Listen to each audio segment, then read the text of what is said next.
Irmãos, nós vamos ler o texto que nós vamos nos basear nesta manhã para pregar a palavra de Deus, que está lá no Evangelho segundo Lucas, capítulo 7.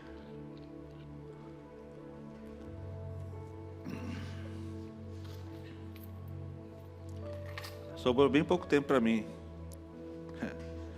11h10 já. Lucas capítulo 7, os versos de 1 a 10. Você pode acompanhar aí no telão, ou se você quiser pode acompanhar na tua Bíblia mesmo. Nós vamos ler na NVI, é a nova versão internacional, o texto que diz assim: Tendo terminado de dizer tudo isso ao povo, Jesus entrou em Cafarnaum. Ali estava o servo de um centurião, doente quase à morte, a quem seu senhor estimava muito. Ele ouviu falar de Jesus e enviou-lhe alguns líderes religiosos dos judeus, pedindo-lhe que fosse curar o seu servo. Chegando-se a Jesus, suplicaram-lhe com insistência: Este homem merece que lhe faças isso, porque ama a nossa nação e construiu a nossa sinagoga. Jesus foi com eles.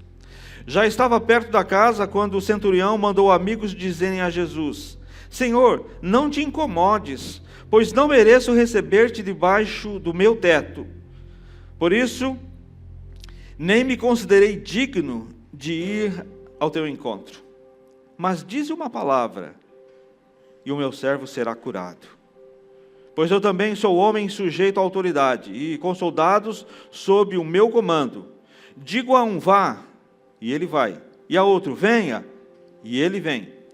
Digo a meu servo: faça isso, e ele faz.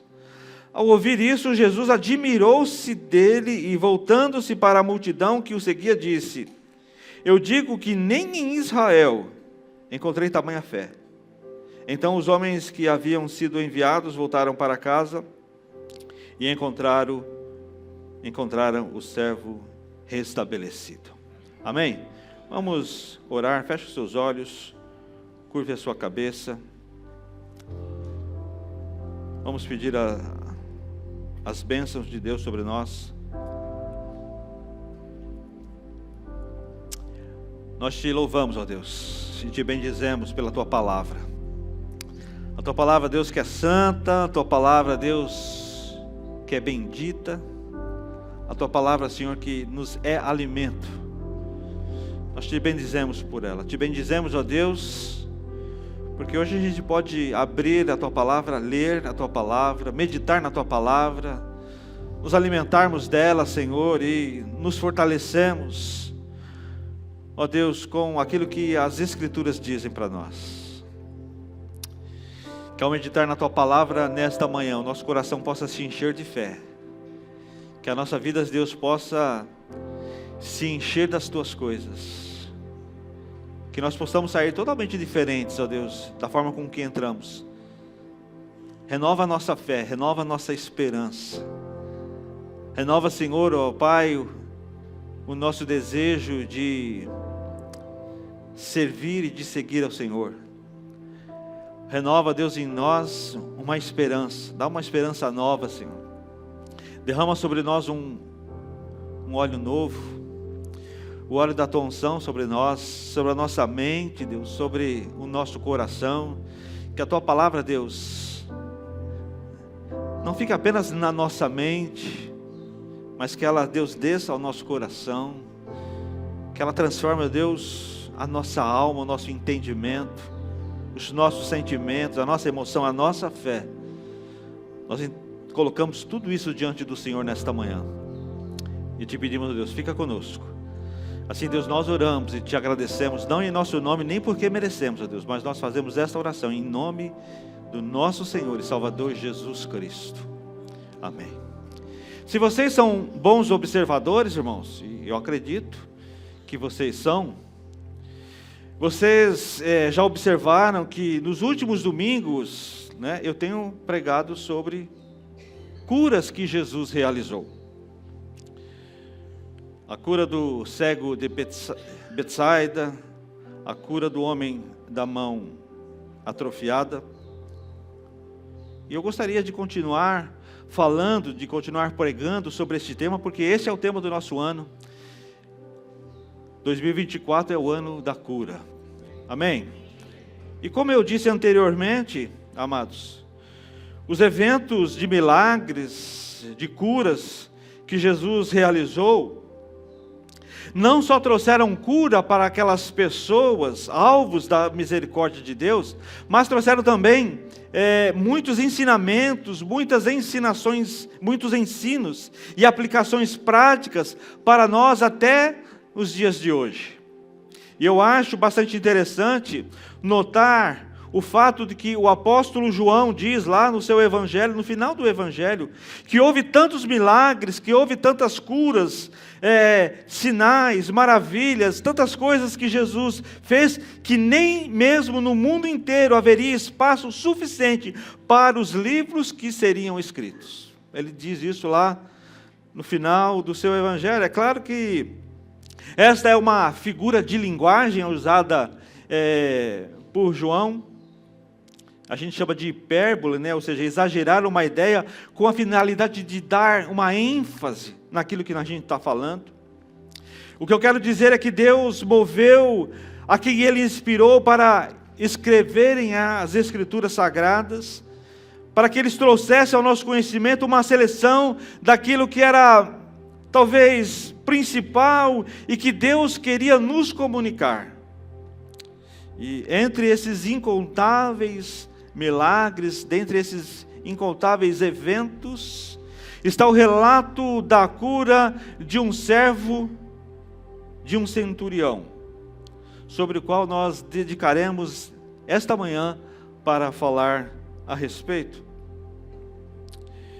Para que os irmãos entendam bem o contexto desse milagre, né, desta cura, é importante saber alguns detalhes, é importante saber alguns pormenores. Aproximadamente 100 anos antes de Jesus começar o seu ministério ali, seu ministério terrestre, a pregar em Israel, naquela região chamada Palestina, ela foi dominada pelos romanos, e esses romanos continuavam a ocupar os territórios que pertenciam historicamente aos judeus. Os judeus, por necessidade, aprenderam a conviver com os seus dominadores, porque esta era a opção mais sensata que eles poderiam ter.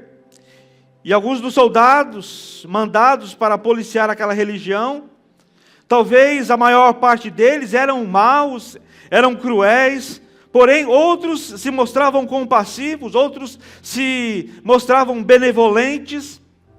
E um desses homens é o centurião dessa passagem bíblica que nós lemos. A história relatada no texto que acabamos de ler, ela envolve um soldado romano, um centurião, responsável por até 100 homens ali do exército romano, também chamada de centúria. Centúria era uma das principais divisões do exército romano. Na verdade, constituía no terceiro nível de hierarquia daquele exército.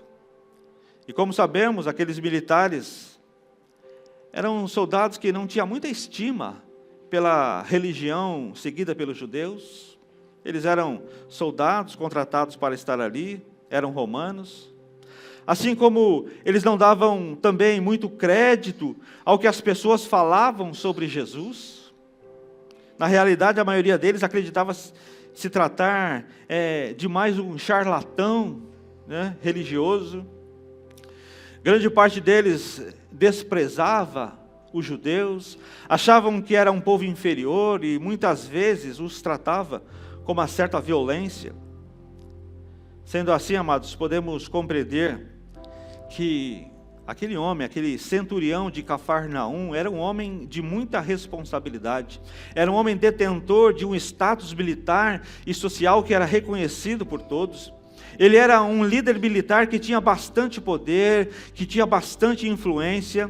E o encontro entre o centurião e Jesus ocorreu em Cafarnaum, que quer dizer vila de Naum ou aldeia de Naum. É um lugar bastante mencionado nos evangelhos. Se você for ler ali os 4 evangelhos, você vai ver que essa cidade é bastante mencionada. Por este lugar Jesus passou diversas vezes. Ele realizou grandes sinais e prodígios, milagres. Em determinado período do seu ministério, Jesus chegou até fixar moradia naquela cidade.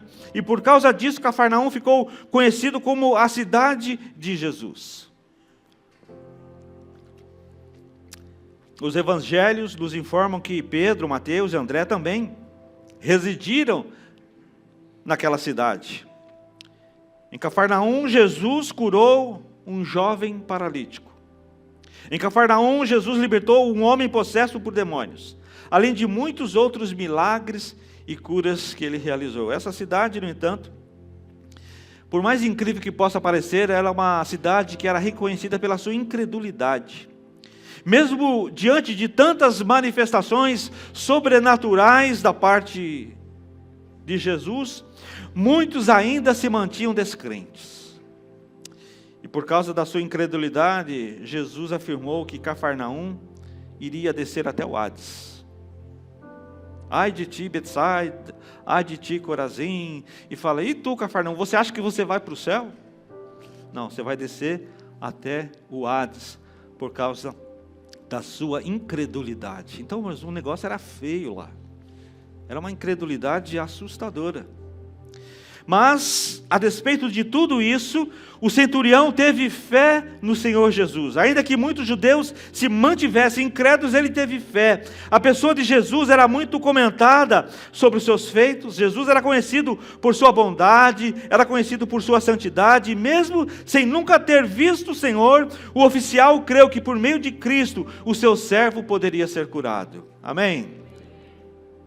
Eu gostaria de enfatizar algumas lições que nós aprendemos aqui, que são importantes para nós. A primeira lição que eu aprendo aqui é que devemos ter empatia com as pessoas. Fala assim, empatia com as pessoas. O centurião amou, amados, a vida do seu servo. O servo desse centurião estava doente. Diz a palavra, muito doente. Ele devia sofrer de alguma doença, ou havia sofrido, sei lá, algum acidente que o deixou paralítico, e diz o texto que ele se aproximava da morte. Essa é uma história que fala de Cristo, de suas curas e milagres, mas fala de nós também. Isto esse episódio tem a ver com Cristo, mas tem a ver com a humanidade também. Essa história nos ensina como que Jesus age, mas fala também como os homens devem agir. Percebam o modo como, em primeiro lugar, esse centurião agiu, meus irmãos. Eu já disse que ele era um oficial, uma pessoa de certa importância, de certa relevância, um oficial de alta patente no exército romano. Percebam, irmãos, uma grande verdade é que nos dias de hoje as pessoas ainda gostam de mostrar a sua posição acima dos outros. Em comparação a esse homem, é o caso famoso e clássico do... Você sabe com quem você está falando? Não é isso? Quando a pessoa se acha importante, se acha melhor do que os outros, quando alguém vai falar alguma coisa, quando ela é interrompida, quando ela é afrontada, a pessoa fala, você sabe com quem você está falando? Infelizmente, hoje em dia é raro pessoas em elevada posição que se preocupam com aqueles que estão debaixo de si. É muito triste e revoltante. Uma coisa que me causa indignação é ver pessoas que têm um certo grau de poder, utilizando dessa autoridade para pisar nos mais humildes, nos menos favorecidos. Naquela época e para aquela sociedade, os servos eram vistos como pessoas descartáveis. Ele era uma pessoa descartável. Nenhum senhor se preocupava com os seus servos. Mas aquele centurião, amados, ele era diferente. O grande motivo da preocupação dele ali era a saúde, era restabelecer a doença do seu servo, a saúde dele. Isso é de se admirar, que nos chama a atenção, a preocupação com a saúde do seu servo. Vemos aqui como eu já disse, que é uma situação bastante incomum para a época, tendo em vista que quando um escravo adoecia, este era facilmente deixado de lado, era descartado, ele era trocado por outro. E naquela cultura, um criado era uma coisa, não era uma pessoa, era uma coisa, era descartável, ele seria facilmente substituído, mas o centurião não era assim. E essa é a primeira lição que eu aprendo aqui. O centurião de Cafarnaum demonstrou um amor todo especial para com seu servo que era muito estimado. Mesmo ele possuindo uma posição superior, ele não julgou isso como um favorecimento, mas ele olhou para aquele servo. Eu acredito, amados, que essa atitude deve ser considerada como uma lição para a nossa vida, amém? Uma lição para a nossa vida, a demonstração de amor por alguém. Independente do seu status social, independente da sua condição financeira, independente da sua posição política, independente da sua raça, da sua cor, independente das suas crenças, daquilo que ele crê, isso deve fazer parte de nós, isso deve fazer parte do nosso estilo de vida como cristão. Esta deve ser uma lição muito preciosa que todos nós devemos aprender nesta manhã. Jesus deixou muito claro sobre a necessidade de nós amarmos ao próximo. Ele é o próprio amor e nós devemos imitar Jesus. Amém, irmãos? Ele deixou claro isso, que nós deveríamos amar ao nosso próximo. Devemos pressupor que a benevolência do centurião vinha se manifestando por meio de obras. Uma delas foi ter construído uma sinagoga para os judeus lá na cidade de Cafarnaum. Mas a maior delas certamente era a autoestima que esse oficial tinha em relação ao servo. Isso, amados, é impagável. Ele construiu uma sinagoga na cidade de Cafarnaum para os judeus. Maravilha! Mas isso, dele se compadecer, dele estar preocupado com o seu servo, é que nos traz esse sentimento. Um fato muito raro vindo dos romanos, que geralmente tratavam seus escravos com desprezo, com rigor, que frequentemente chegava às raias da crueldade, demonstrar consideração por um servo ou escravo, de tão incomum que era, partindo de um romano, que isto só realçava o nobre caráter daquele humilde homem. Essa é a primeira lição, amados, que eu aprendo quando leio esse texto. E ele se move de íntima compaixão pelo servo, e se esforça nas providências que tomava a favor daquele servo. Certamente a medicina é muito limitada naquele tempo, não podia fazer nada, não podia ajudar, não podia fazer muita coisa. Nós devemos aprender com esta lição. Este homem merece o nosso reconhecimento. Ele está preocupado com um criado, um servo. Sua busca por Jesus não era em benefício próprio, irmãos. Eu quero que vocês entendam isso. Não era para benefício próprio. Era para favorecer um servo. O centurião o vê como um ser humano igual a ele. Ele era alguém que se preocupava com o outro. O dinheiro, o poder e a respeitabilidade militar não o tornaram insensível, não o tornaram frio. Ele é um homem que não é um brutamontes, indiferente, apático, mas um homem sensível e de generoso coração.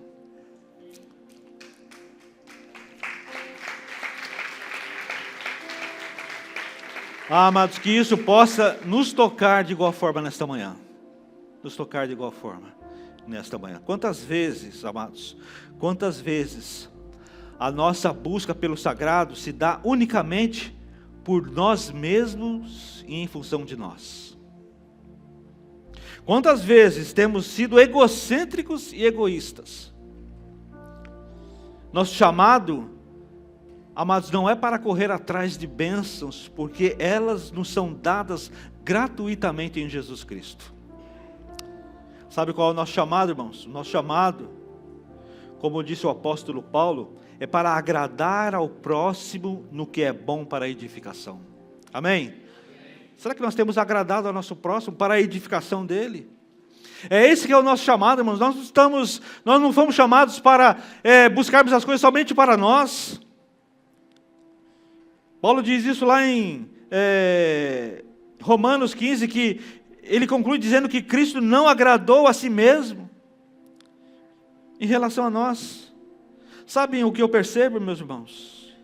Eu entendo que um dos problemas do nosso tempo, é que todo mundo está buscando a sua bênção. Amém, irmãos? O pessoal está buscando a sua bênção, está buscando o seu milagre, está buscando a sua vitória, e isso não acaba nunca. Passam-se anos, passam-se décadas, e a pessoa continua fazendo campanhas apenas para si mesmo, correndo atrás dos profetas, correndo atrás de revelações, pulando de uma igreja para outra, pulando de uma denominação para outra, sempre procurando ser servido, sempre procurando ser paparicado. Estamos sempre nos autorresolvendo, e isso nunca basta, nunca é suficiente, nunca sobra espaço para Deus nos usar em direção ao próximo. Pessoas dizem assim: eu quero uma igreja na qual eu possa ser alimentado. Eu quero uma igreja na qual eu possa ser abastecido. Eu quero uma igreja na qual eu possa ser servido. É sempre eu e nunca eles. É sempre meu e nunca deles. É sempre para mim e nunca para eles. Empatia com os outros. Servir as pessoas, amar o seu próximo. Esta é a primeira lição que nós aprendemos na cura que o Senhor Jesus efetuou. Mas a segunda lição que aprendemos aqui é que Jesus se importa com as nossas vidas. Diz assim: Jesus se importa com a minha vida. Amados, Ele tem a boa vontade de nos abençoar. Você crê nisso? Dá uma glória a Deus. Vemos tanto no texto de Lucas quanto no texto de Mateus, que é o mesmo texto, que conta a mesma história, que Jesus prontamente se oferece para ir à casa do centurião e curar o servo. E esse gesto de disponibilidade demonstra a misericórdia, a disposição de Jesus em atender aqueles que procuram com fé. No Evangelho de Mateus, Jesus diz assim: eu vou lá curar ele, eu irei curá-lo. Nessa lógica e partindo dessa interpretação, amados, é evidente o cuidado de Jesus por nós. É evidente que Ele se importa conosco, que Ele tem prazer em curar, que o Senhor Jesus tem boa vontade em nos abençoar. Ele está pronto para derramar cura sobre nós, cura sobre a nossa vida. Ele está pronto, Ele tem prazer nisso. Precisamos entender que Jesus não está com os braços encolhidos para que não possa nos abençoar. Precisamos entender que Ele está disposto a nos socorrer quando nós pedimos por socorro. E esse é o jeito dele, amados. As narrativas dos evangelhos nos mostram isso. Jesus se importa conosco e é capaz de transformar tudo que está ruim. Amém? Tudo que está ruim, tudo que está fora do lugar, tudo que está desmoronando, tudo que está falido, tudo que está doentio, tudo que está embaraçado, numa situação, Ele transforma isso para melhor e muito mais além daquilo que nós podemos imaginar. Os evangelhos mostram isso, Jesus endireitando as coisas, Jesus colocando as coisas no prumo, Jesus abençoando, Jesus restaurando. Ele cuida de nós e nos vê desde o ventre da nossa mãe. Ele está no controle de tudo e por isso nós podemos descansar, por mais difícil que a situação possa parecer, por mais que pareça impossível, como a daquele servo que estava enfermo gravemente. O que também nos chama a atenção é que o centurião de Cafarnaum foi uma das pouquíssimas pessoas que não eram judeus que procurou Jesus para o ajudar. E a fé que ele demonstrava ter na pessoa de Jesus cativou o próprio Senhor Jesus. A fé do centurião de Cafarnaum transcendia qualquer outra demonstração de fé que partisse dos judeus. E eu pergunto, a nossa fé, amados, também tem cativado o nosso Senhor Jesus Cristo? como a fé daquele centurião cativou. Isso emite de nossa parte uma pergunta muito simples, irmãos. O que impressiona Jesus? O que impressiona Jesus? Aquele homem não impressiona Jesus pela sua capacidade, ele não impressiona Jesus pelas coisas que possuía, mas ele impressiona por causa da sua fé autêntica e profunda. Ele não é um homem que está indeciso, ele não é um homem que está confuso, mas um homem que está cheio de fé, que está cheio de confiança. Irmãos, de verdade, que a gente venha aguardar essas coisas no nosso coração nesta manhã. A fé é aquilo que Deus mais busca em nós. A fé é aquilo que Deus mais busca em nós. Ele não busca grandes compreensões, irmãos. O que esse homem sabia sobre a fé judaica? O que esse homem sabia sobre os patriarcas? Acho que nada. O que Deus busca é um coração que se renda, que creia e confesse o nome dEle. Amém? É isso que Deus procura. Jesus tem boa vontade em abençoar. Lá no texto correspondente, Mateus 8 diz assim: mas o centurião respondeu: Senhor, não sou digno de que entres em minha casa, mas apenas manda uma palavra e o meu rapaz será curado. O centurião se aproxima, suplica, e a resposta de Jesus é surpreendente: eu irei curá-lo. Eu irei curá-lo. Certamente aquele homem não esperava que Jesus dissesse isso.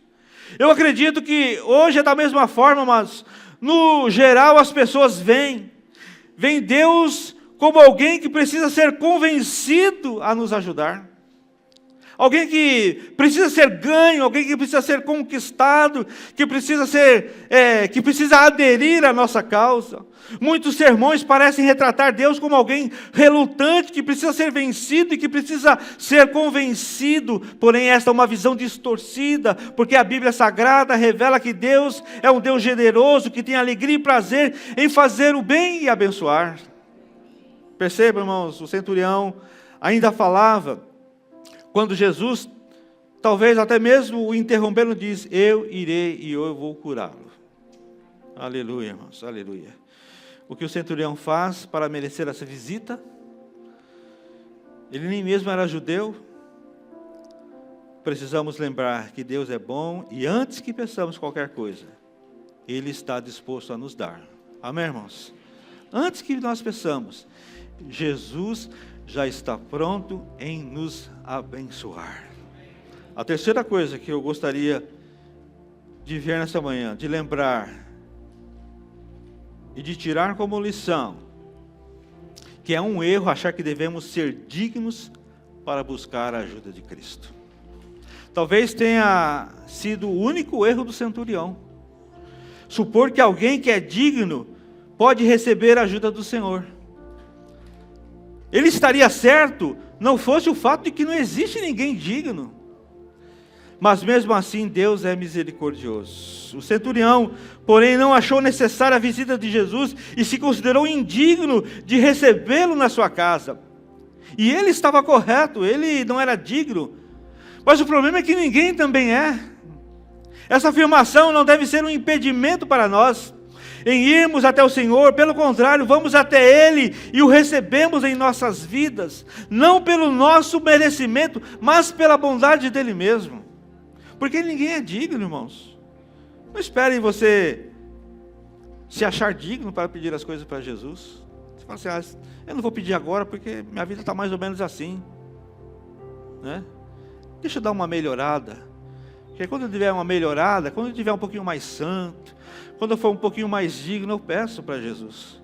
Porque Jesus só vai atender aqueles que são dignos. Isso é uma mentira, irmãos. Alguns vão até Jesus cheios de supostos direitos, exigindo algo da parte de Deus, determinando certas coisas. Ninguém é digno de nada, mas o Senhor pode fazer tudo. Amém, irmãos? Pode aplaudir ao Senhor.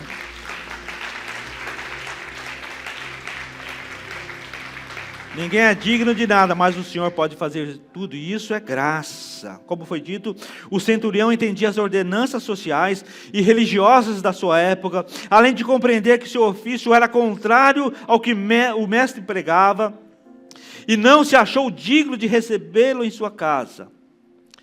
Mas o nosso Deus, o Deus que criou todas as coisas, o nosso Senhor e Salvador, é o Deus da graça. Graça é o favor de Deus que nós não merecemos, irmãos. Nenhum de nós merece. Os que creem no Senhor não chegam diante dele com soberba, não chegam diante de Deus com prepotência, com ostentação, mas com humildade, sabendo que Deus é gracioso. O centurião não era digno. Eu não sou digno, irmãos. Ninguém é digno. Mas o Senhor nos dá porque Ele é gracioso. E a quarta e última lição que eu aprendo aqui é que precisamos crer que uma palavra de Jesus é suficiente para mudar tudo. Amém? Amém. Diga amém, irmãos. Amém. Precisamos crer que uma palavra, apenas uma palavra de Jesus é suficiente para mudar todas as coisas. Para aquele centurião bastava uma palavra de Jesus para tudo mudar. Essa é a consequência natural de crer no poder de Deus para mudar situações.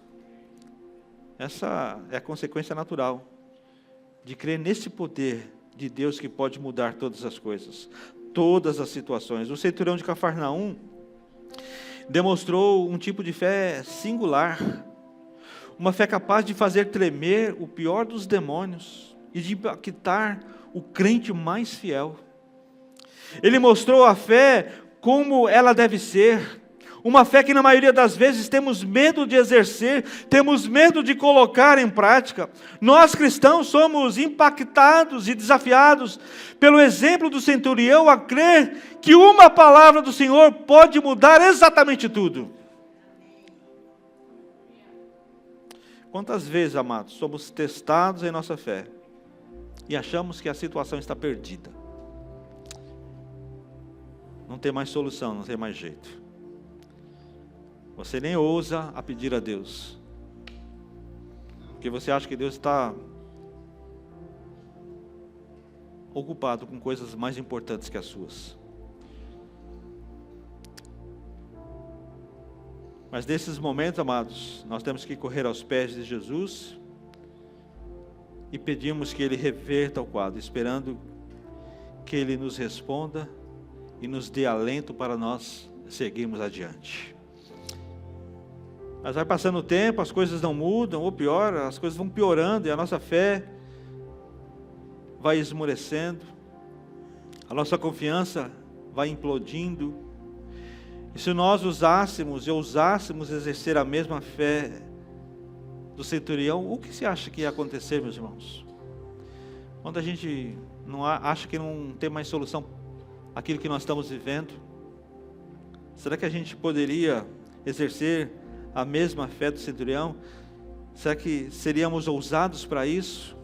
E eu pergunto, o que será que aconteceria se nós fizéssemos isso? E quanta gente pode estar adoecida sem nem mesmo perceber. Há tanta gente assim, com a alma quebrada, há tanta gente sofrida, há tanta gente rejeitada.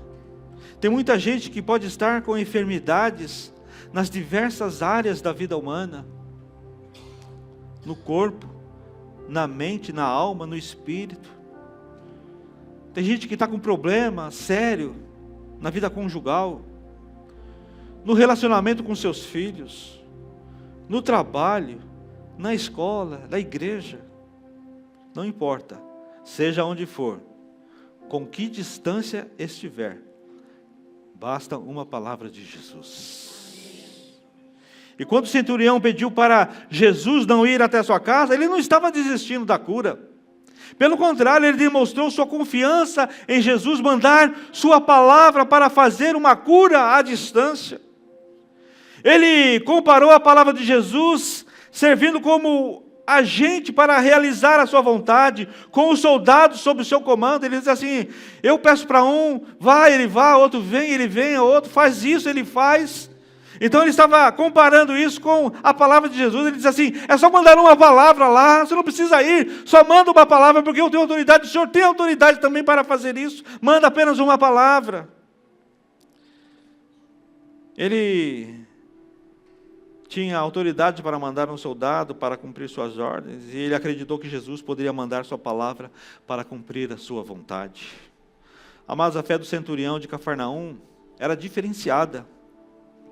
Era diferenciada por isso que Jesus se admirou com a fé dele. Porque ela reunia alguns elementos essenciais, né? O cuidado e o amor para com o próximo e uma extrema confiança depositada em Jesus. Cristo ficou impactado com esta fé maravilhosa que ele não viu nem mesmo em Israel. Mateus 8,13, que é o texto que eu falei que está relacionado, o Senhor Jesus diz: vá, como você creu, assim lhe acontecerá. Vá, como você creu, assim lhe acontecerá. E naquele mesmo instante, o servo do centurião foi curado. Este milagre confirma o poder de Jesus e confirma a eficácia de uma fé que é genuína.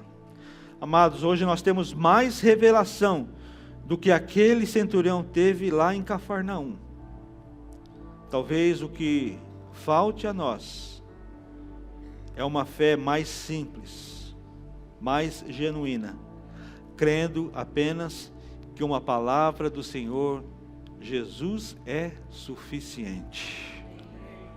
Eu quero concluir essa mensagem, irmãos. Eu até peço perdão pelo tempo. Que o centurião não teve vestígios de dúvida a respeito do poder que o Senhor tinha para curar o seu servo. Não teve o mínimo vestígio de dúvida. Ele creu sem duvidar. Ele teve fé. E que nós possamos aprender com essa história que devemos e podemos confiar em Deus. E tudo vai acontecer no tempo dele. Amém? Eu gostaria que o pessoal do louvor já viesse aqui à frente. E ao mandar os judeus irem falar com Jesus, o centurião demonstra muito respeito pelo Senhor. Ele tinha a consciência de que não era digno nem de falar com Cristo. Mas Deus, com tamanha misericórdia e graça, disse que nem em Israel tinha visto tanta fé. Depois disso, os homens que haviam sido enviados, voltaram para casa e encontraram aquele servo do centurião restabelecido.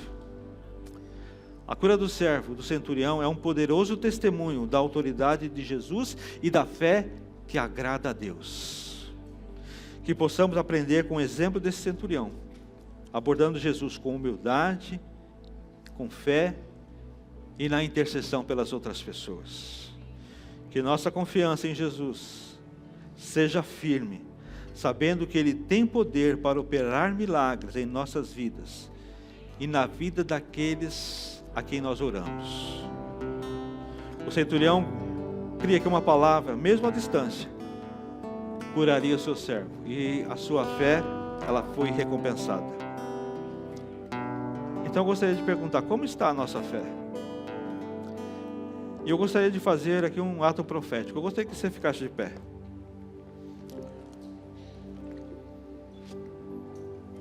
Nós vamos cantar um louvor. E depois que nós estivermos cantando esse louvor, no momento que nós estivermos cantando esse louvor, eu gostaria que você, num ato de fé, se você não tem fé suficiente, peça a Deus agora.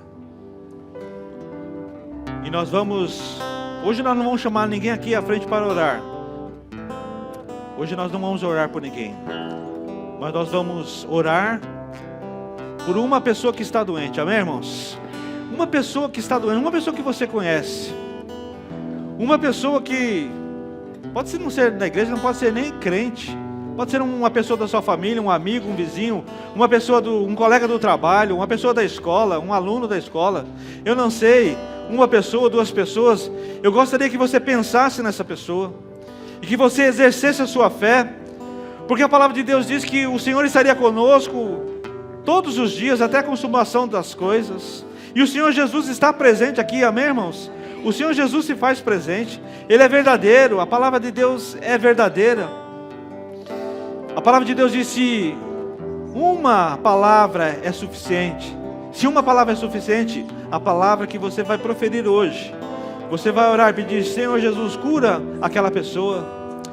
Cura aquela pessoa, Senhor, que está doente no corpo, que está doente, não sei, nas emoções, na mente, no espírito. E você vai pedir: Senhor, basta uma palavra sua, basta uma palavra, basta um toque do Senhor. Eu posso estar muito longe dele, talvez ele esteja a milhares de quilômetros de mim, mas basta uma palavra do Senhor para ele ser curado. Então você vai orar nesta manhã, você vai exercer a misericórdia do Senhor nesta manhã. Você vai orar como um ato profético aqui, como eu disse, como aquele homem que creu que apenas uma palavra de Jesus era suficiente. Basta uma palavra do Senhor para que ele seja curado. Nós vamos, neste momento, nessa esfera do Senhor, nessa esfera espiritual de fé, nós vamos cantar este cântico e depois nós vamos orar. Nós vamos interceder por aquela pessoa que está à distância talvez, mas que está precisando de um toque de Jesus. Ele não é digno, não, eu também não sou, mas em nome de Jesus nós vamos fazer essa oração. A oração que cura, a oração que liberta, a oração que salva. Creia que o Senhor Jesus pode fazer infinitamente mais do que tudo que pedimos ou pensamos, mas você precisa crer nesta manhã. Nós precisamos colocar a nossa fé em prática nesta manhã.